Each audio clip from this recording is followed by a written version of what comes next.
Yeah,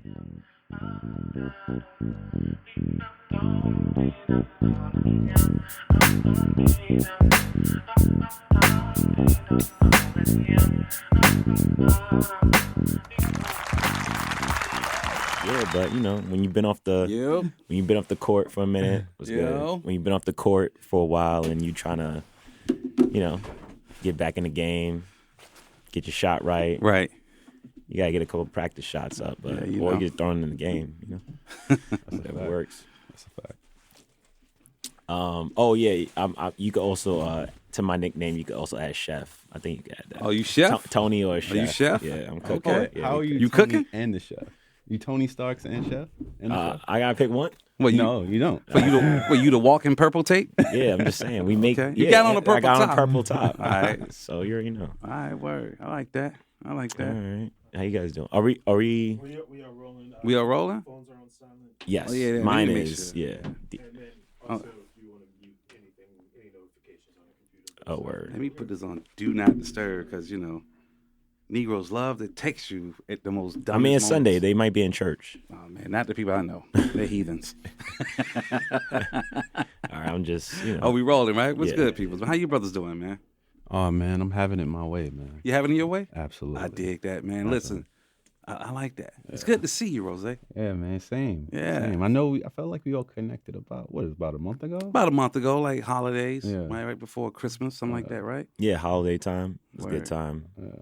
Well, I A mean, lot of cheer in the air. yeah, A lot of happiness. But it is a different setting, right? We kind of back in the booth, right? Back in the cockpit, and pause on that.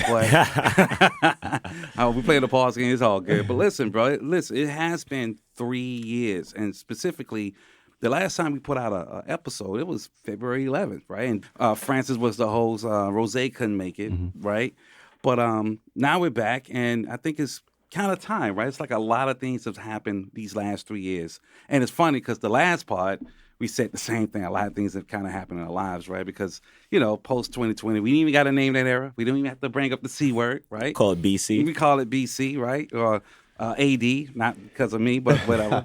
Or AC, after COVID, but Yeah, whatever. there you go. But yeah, man, obviously these last 3 years, it's been, a lot of things personally that we all have probably had to endure or change or actually went through. And I want to kind of kick the conversation off like that, right? It's one thing to kind of jump in and start talking about like, the changing of the industry, how AI is actually moving things, or what's going on with this big consolidation when it comes down to advertising in any industry. But I think it's more real when we just kind of talk personal first, right? Yeah. And, we can take some time and do whatever. But, yeah, what have you guys been up to, right? What have you been doing? I know it's been 3 years. You don't have to get too deep about it, but, life be lifing. What's been up, man? Right. Yeah, I'll kick it off. I'd say it's been an interesting 3 years. During COVID, I moved for work. Not going to say where because I don't want to put too much business out there, but it was interesting to kind of remove myself from New York City. I'm born and raised here, been here my whole life, and especially during COVID where things were kind of shutting down, things were changing a little bit. It was an interesting time, and I think one of the biggest things in the last 3 years, I won't drag this out, is just kind of learning balance, I would say. I think being here, especially in the ad industry, it's always very like burn the midnight oil, work hard, try to play hard, wake up early, work hard, even harder. But I think one of the things that I learned moving was finding that balance. I hate to sound cheesy, but that work-life balance That's real. And finding time for me. I think the company I worked with were really good about putting employees first, which I appreciate. And then one of the companies that have kept that promise, I know a lot of places said that during COVID and have switched gears, which we will get to later in the episode. But one of the things I've been doing is really just putting myself first, creating new goals, trying to do something new every year, a new skill. So, every year, I think I want to say like 2022, playing tennis. This year, I think I'm trying to add golf to the list. Getting back on my running. Me and Rose have been talking about that a lot, and just mental health, physical health, because no one's coming to save us. So we gotta make sure we get ourselves right. They're not gonna die for you, bro. Yeah. So you're right. And when y'all do that running thing, let me know, because I'm I'm a huge. I used to run a lot. I got to get back into that, right? So for me, I think the running thing is like another way for bonding, and it's a great way for meditation. So yeah, let me know you guys do that. Oh yeah, man. for sure. I got you. And the funny thing is, you know, and the last thing I'll say that I've learned, because I've always been a runner, and this last year has been the time I pushed myself to the max, and obviously eventually I want to do a marathon. But you know, I think running, like most exercises, a lot of it is mental. Like you said, a lot of it you get to clear your head. That's why for me, I prefer to run outdoors. I hate indoors. That's why in the winter I try to just bundle up. But a lot of it is really mental, and it's like once you could push past that, you know, you could do anything kind of. Right. But Rose, what's going on, man? I know you've been holding it down in New York City since I've been gone. You know, Brownsville finest. Yeah, For sure. you ain't let Snoop, you know, crush the buildings. Nah, man, like I said, man, I've been having it my way, man. But I feel like since that time, and it's so funny too, AD, because the last pod that we did, that was the first pod that I actually missed. Word. So that's interesting. But I think for myself, you know, I think I've been doing a lot of self-reflection in the last 3 years. Like I got a new gig. I've been at this gig now for a little bit over 2 years now, so you know it might be time to shake some stuff up. But then I also too have been I've gotten off Instagram. Good for you, bro. Yeah, man. Good I know for it's you. crazy. Good for you. That's crazy. Get off that dopamine. Yeah, Yeah. exactly. So you know how it is. Like you waking up and you know you actually are doing something that's positive for yourself outside of just like thumbing through content and being in other people's business. Like I'm cool on that. I think also too, man, I think I've been really tapping into my lineage. I went down south to where my family's from for the first time since I was 5 years old. That was cool. I saw What part of the South? so St. Matthew, South Carolina. So Okay. that's like my mom's side. Both of my grandparents, my mom, my grandfather and my grandmother is from that area. And then for my dad's side, like they're from Georgia. Okay. So that was really cool for me. I just seen like a lot of opportunities for myself. I got my head clear just being down there. And I've also gotten back to traveling a little bit. Nice. You know me, like prior to the pandemic, like I was traveling a lot. Yeah. In Japan, China, I mean, India. it was a headache Yeah, during the yeah. pandemic. Honestly, like the airlines were all over the place. was So all I over don't the place. I don't blame you, bro. I mean, the airlines now are trash, man. Yeah. Like, Yeah. I mean, I don't know. Flying now it just feels so laborious. It kind of feels like a bus station, you know? Yeah, in yeah, the man. air. It's wild. I mean, it's a lot. I think you pointed out one time too. Like it's a lot for me, and I'm by myself, and I see families. I know you travel with your family a lot, and that to me, hats off to you metaphorically, because it's just like It's real. I just see people with like multiple kids or one kid, and it's a lot going through security, all that stuff. Oh, yeah. Running for, you know, the actual plane if you're running late. Yeah, because man, You're running yeah. through the airport like security OJ. lines are looking like mad Kevin long. McAllister in the airline. And, you know, the whole time, you know, Garvey, like, think it's funny. Yeah. That we're running and, you know, running out of breath and Dan there having a heart attack trying to get on a plane. He Right. think the shit is funny. So, yeah, it's Yeah, cool. man. That's Running funny. through the airport like OJ and Hertz commercial Oh, back in the yeah. 70s. Oh, he brought up the juice. Brought up the juice. But yeah, man. Yeah, so I hit up like Carousel last year, Bonaire. That was like really smooth for me. Nice. I needed that to like get away. I even considered like, hey man, I should get some property out here for sure. Word. Oh, fire. So that I'll keep you updated on that. And then I just was in Brazil in November. So Oh, nice. How was yeah, that? That's I gotta cool. hit you up about that because that's definitely on my list. yeah. And then lastly, like for myself, so I haven't had a drink in like almost 9 months. So Nice. I think Congrats. That's you know. It's clarity. I like Yeah. it. Man, I'm just trying to get my mind right. Yeah. Nah, nothing wrong with that, man. I mean, you see what's going on with the FDA.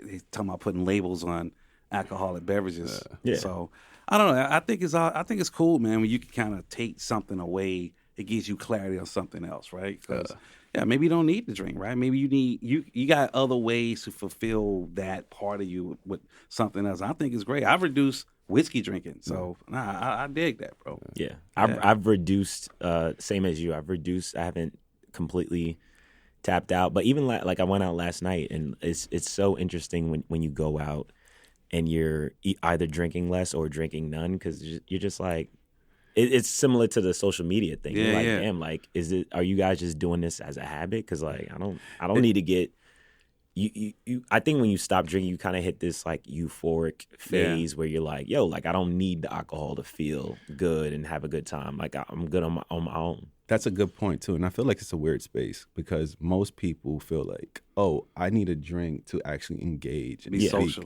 And then it's like when you're not having a drink, they're like, you're not having a drink. Yeah. Like, what's wrong with you? But It's I like feel they like it want makes them yeah, uncomfortable. Yeah, right? exactly. It's like, They want you to get high with them. Yeah. Yo, like I'll tell a quick story. So like, so this dude was ordering the drinks I was with, and then I was just like, yo, give me like a high noon, like a canned vodka, nothing crazy. And then the bartender was just taking too long, so I was like, you know what, just give me like a gin and tonic, like whatever. Like I don't even want that. Yeah. Then homie gonna be like, is gonna hit me with the, yo man, I just ordered both, man. You gotta down both of those. And I'm like, nah, like why? Like why would you? First of all, why would you do that? Like why would you even put me in that position? Oh, was it and I that? just met Oh, you. was it? You know his age? He was older than me. Oh. But he was a dad. This was his night, quote unquote, out. So he was trying to be on some hangover shit, like wake up with a missing tooth or something. I don't know. Well, but that can happen. Yeah. But it was just interesting. I was just like, when, like you said, when you're engaging with people, you're like, damn, bro, like it's not that serious. Yeah, man. I mean, I guess, just to round out like the catch up, right? So, last time we talked, man, Garvey was 3. Now he's turning 7 this year. He was going. I was moving. Me and Nicole and Garvey. We was planning to move back to New York after taking that little hiatus.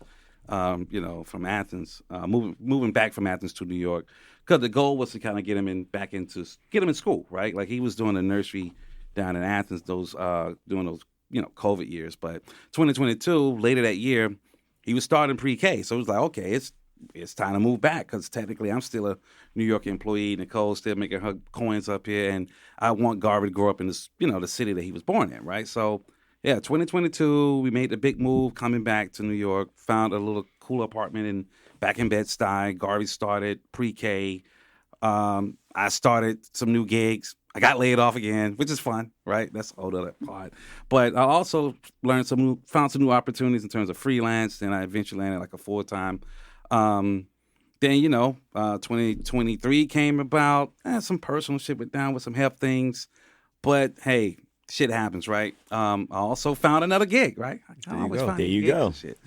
That, and I started, really getting deep into learning more about like, the evolution of where this industry is going in terms of like, diving deep into like AI, diving deep into like the consumer journey, and diving deep into like really building my brand up more so, the Frank brand, and pushing that even more, right? Then, fast forward from that, we bought an apartment. We bought an apartment here in New York. So now I'm managing 2 properties. That's not a flex because that shit costs money. So Yeah. and don't get it twisted like that. Owning property, you basically learn that, well, if you own anything, what you're really managing is risk. And I've learned that, like, just going forward, just having this risk assessment on things is always the most strategic way to make decisions, right? Because you say, I want to own this, I want to do that. Okay, well, look at the risk and how much it's going to cost to maintain that risk. Right. So forward 3 years from that, it's 2025, and now Garvey's in first grade. Nicole got another book that she's working on, and I launched Kaffeine. Kaffeine is actually the platform and the podcast network that's going to distribute Ad Bros, Graphite, Story Core, definitely the Stages, and a couple other podcasts that are from friends. So, these last 3 years, it's been like, hills, valleys, peaks, all that stuff. But it's been like learning moments. And I've taken a lot of that and figured it'd be the best time to take that and really push all these different endeavors that we're a part of, and even the different things I'm doing individually. So, yeah, that's my 3-year catch-up, AD, real quick, with all of that, right? And that's a lot of stuff. Yeah. What have you learned about yourself? Like, being vulnerable, right? This idea that, to be a strong Black man, sometimes you need to just tell people when something is wrong with you, right? And, I know a lot of us have these angst of like not want to talk to therapists or not want to talk to your homies because, nobody want to show your homies that you are vulnerable, right? I've always been a person who went to the doctor. That was never like not my thing. I've always was like, hey, I'm going to go to the doctor. I get a checkup twice a year. That's just who I am, right? But this vulnerability is something real, and I think having the right people to be vulnerable with is important because let's just be honest, right? And the world don't really care about a crying ass man. They just don't. Yeah. Right? We see a bunch of dudes with mental illness all the time on the streets, and people step right over them. So I can understand a lot of guys not want to show their vulnerable parts or who they are, but it is important because it does take a level of stress away, right? I know a couple of guys, I'm not going to mention their names, they're going through the same thing. Maybe it's an age thing or maybe it's just the time that we're living in. But I think the more and more of us can like understand how to be vulnerable and who to be vulnerable with, because that's really no right time to be vulnerable. You just got to just deal with it. Yeah. It just helps with like stress. It helps with mental, Right. I'm not going to say illness, but just mental things, right? Or it's Yeah. mental health journey. It just helps with a lot of things. Sometimes it even helps with a lot of things that you probably didn't think about that was affecting you from a childhood, right? Yeah, I think the thing that you're saying that's really important is you really have to tap in and know the people you're with, because I think one of the problems we have is as men we have a lot of surface level friendships Yeah. or relationships. I won't even say friendships, and I think sometimes I want to say out there for anybody listening, there's nothing wrong with categorizing people as acquaintances, as work people, as friends. Not like sometimes people say, yeah, that's my friend, but you just play basketball with him at the Y. Right. Or some people be like, yo, like you don't know his last name. You don't know what's going on with his family. You don't know his mom, or know of his mom. So it's just like sometimes I feel like you're saying, like I think as men too, not to get too deep in this, but like, you know, it's important to recognize who those people you could be vulnerable with and who you can open up with and who's just like, yo, like hey, maybe you and I, we just get a beer, or maybe you and I, we just catch the Yankee game and that's it. And there's nothing wrong with that friendship. No. But you also got to discuss that because sometimes people be on two different vibes. Like you might put someone in that category, but then they think you're a friend. Yeah. And then, you know, they want you to be their godfather or something. I'm glad you like brought that up because I was watching a clip somewhere, I guess, on YouTube. Your boy French Montana mentioned that, hey, you know, it's not always good to mix your friends. That is I've true, had too. to I was learn just about to that. say I've had that. to learn that, I was right? just about to say that. And, you know, you look at us like we're like our own little group friend circle. And, you know, Shadow, you know, peace out to Shadow, right? You know, he was more protector of this nucleus. He didn't want anybody in and out of it that was kind of like going to disrupt it. So I understood that now, right? Yeah. Sometimes you just need to keep that friend over there, your basketball brother over there, or the dude you meet around with. Sometimes it's just best to keep those players in separate positions. Yeah, Right. I mean, to that point, right? Like it supports with the focus in the vision of like, you know, in your progression, right? Like sometimes, you know, mixing people in, it's just this disruption. It is, right? yeah, And it then can. in your mind, every day we're growing into becoming different phases of ourselves. Like we're growing into different phases of ourselves, and you know, you bring in that disruption. It's like, yo, I'm not there anymore. Right. Like Right. I'm focused on that. Yeah, so. you moved on. And I think, you know, the key friendship is going to be more important than ever moving forward, just because, you know, as things become more automated and, you know, we kind of dive a little bit more into AI in our lives. And I see it a lot with my nieces and nephews and the next generation. It's like a lot of us are going to be missing out on that, like, experience with people, you know? Like, Right. that's going to be the luxury. That's going to be the future luxury. Hey, that's the first ad, bro, predicament of this pod is that Uh-oh, the- we're doing the- predictions? the new luxury moving forward is going to be being able to interact with people. Yeah. Absolutely. And I think, you know, we see it every day, like specifically in advertising, you know, we're starting to see things like I wrote down this note that I would say early around this time last year, Google, Apple, everyone started to kind of introduce AI into their Right. new products. Google specifically, Gemini. Yeah.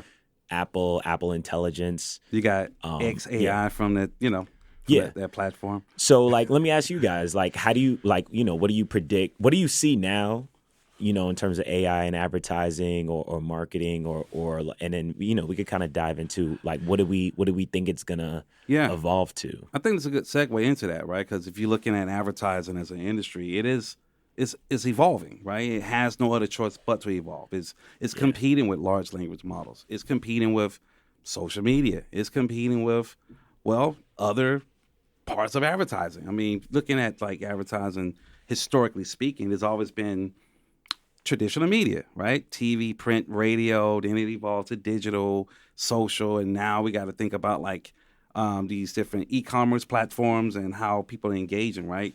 But overall, I think advertising, just like everything else, is going to go through three different things. Like, obviously, the consolidation thing is huge, and we can talk about that.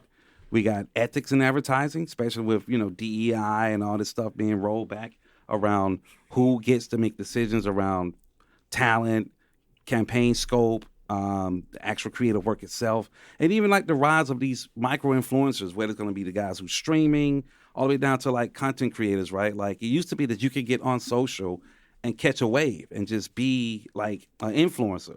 Now the algorithms have changed so much that, well, IG can do a couple different things. They can make influencers literally out of thin air, and they don't have to be real people. They got enough data. They've been doing this thing now well over 12 years, and 20 if you want to count the time with Meta, right, or Facebook. That's two decades of data, global data. They can literally make AI influencers, right? But there's nothing like catching a wave. Like for example, if you It's hard to catch a wave though. No, but when you catch one, you catch one. Like True. if you look at what's his name, Jello Ball, the Ball Yeah. brothers. Oh, yeah, when word. his song dropped, Swerve. It was, at first people were laughing like, oh, he the Ball brother that didn't make it. He couldn't make it in ball, so he trying to rap now. And then people just started playing it kind of jokingly, and then you start seeing it in locker rooms. You start seeing it everywhere, and hopefully he's putting it on a platform or a video game or something to like kind of blow a little more. But like when you catch a wave, you catch a wave. And it's funny you mentioned that because prior to that moment, what I remember his last moment was he had a back and forth with Cameron, a person who transitioned from music to sports. And now this guy's transitioning from sports to music. And that kind of springboarded a lot of this conversation when he's like, oh, you can't play basketball. But now he has a more recent hit than Cameron has. Exactly. Although big pivot. Cameron doesn't rap. So Yeah. it's interesting. So, I mean, the funny thing with AI too, I think it'll be interesting to see how it affects larger companies, because if you look at, I don't know if you guys remember, there was a Google ad, it got pulled. So if you don't remember, it's all good. But they, I'm gonna tread lightly because I have worked with Google, but like I will say they were one of the companies that were really trying to be the first to do an ad with it in there. Right. Like I can say from experience, they were pushing it pretty hard, and they dropped an Olympics commercial. I believe the premise Dear was Sydney? Yeah, my man, and where they were writing a young lady was writing a letter to an Olympic athlete, and then I think like somewhere in like the father suggests like, oh, let's use Gemini to help write it, and it got total backlash. They had to pull the ad. Oh, they had to pull it. And funny enough, it tested. The reason why I'm sure it tested well. It tested well. Yeah.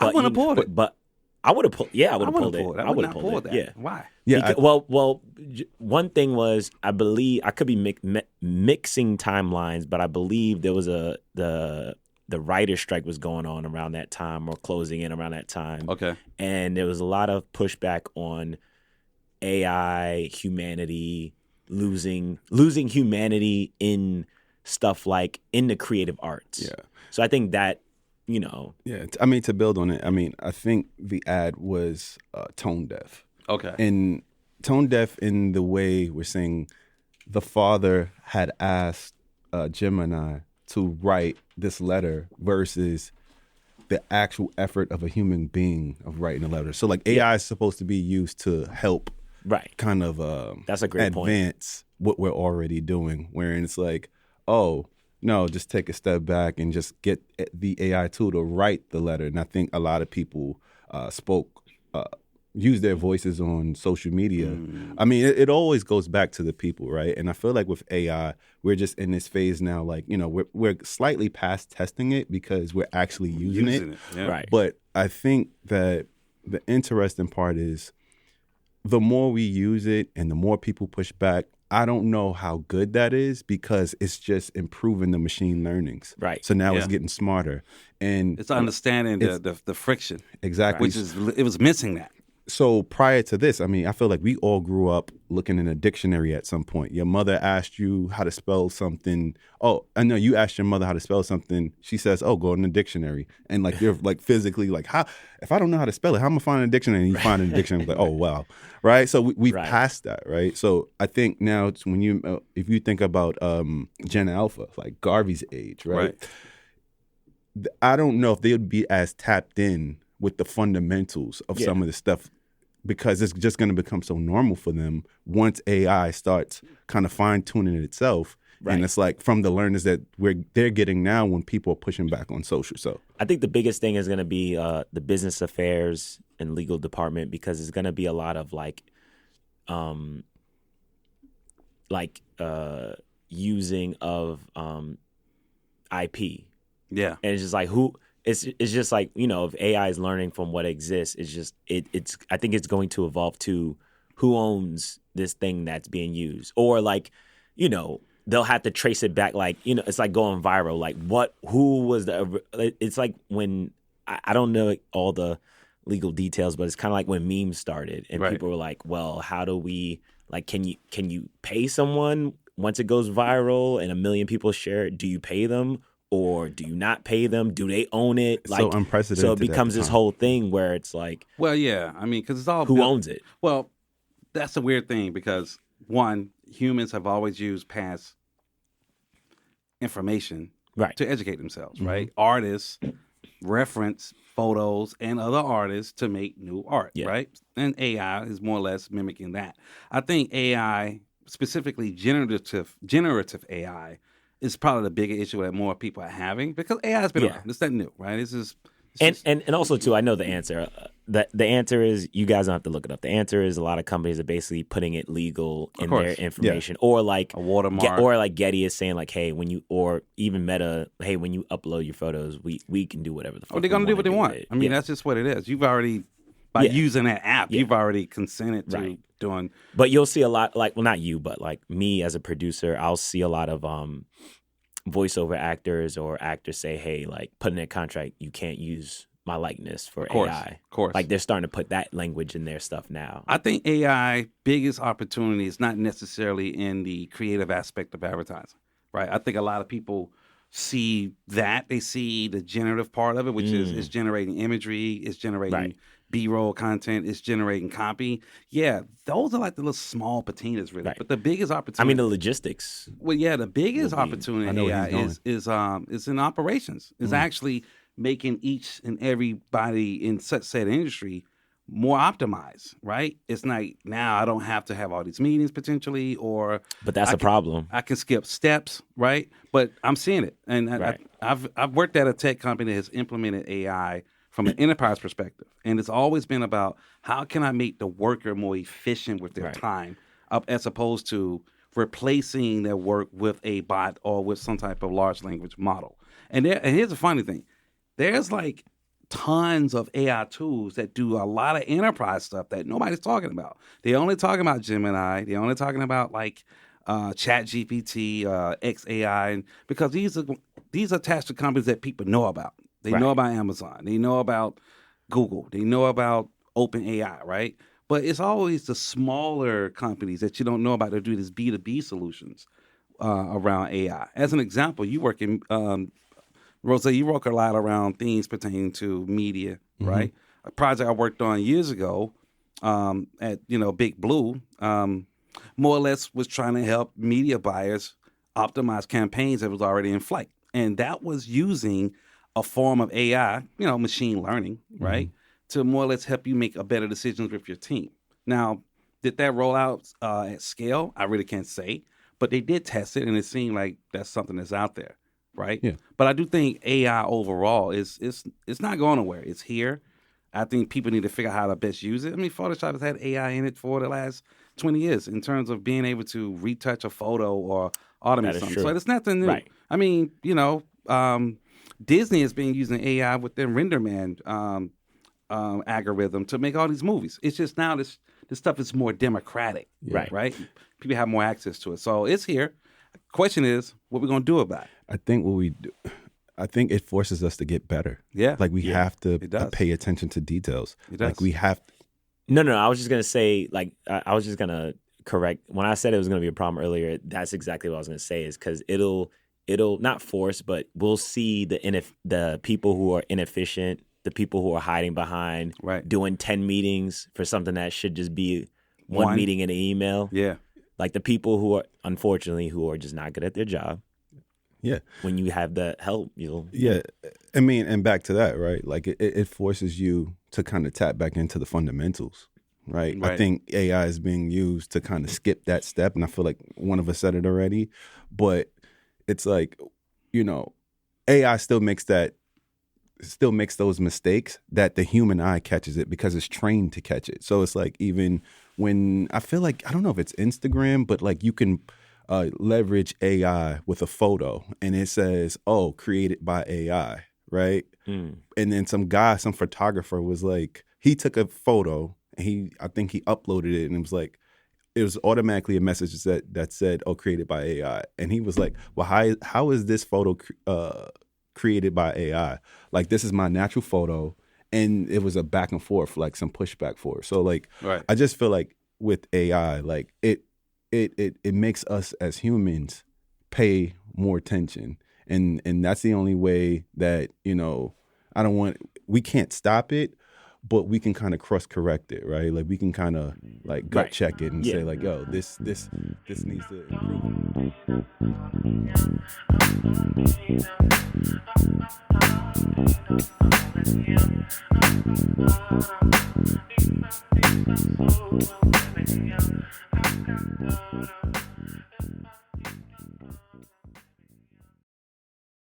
Thanks for tuning in to the Ad Bros podcast. If you enjoyed the episode, don't forget to like, subscribe, and share it with your crew. Catch us next time for more insights and creativity right here on the Ad Bros podcast, powered by Kaffeine Media Network. See you soon.